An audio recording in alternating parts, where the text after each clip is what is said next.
Elinin 1 metri Issıkkөл Altoo arasında jayгашкан Issıkkөл.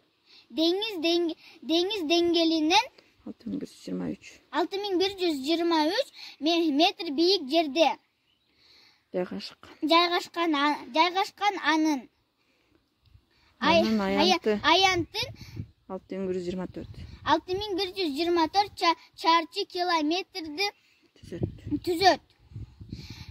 Көлдүн узундугу 182 kilometrге жетет.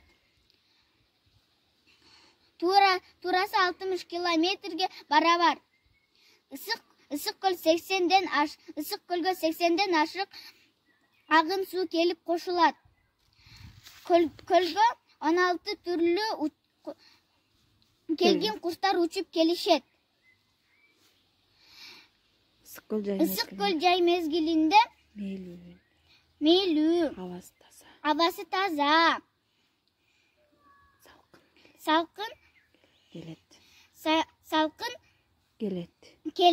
салкын келет. Көптөгөн акындар Issıkkölгө ыр жазып келишет. Issıkkөл кейде тынчта, кейде толкун. Толкуса толкунуна теңир токмун. Турмушта канча жолдош күтсөм дагы, бир сүрдү синдей жолдош күткөн жокмун.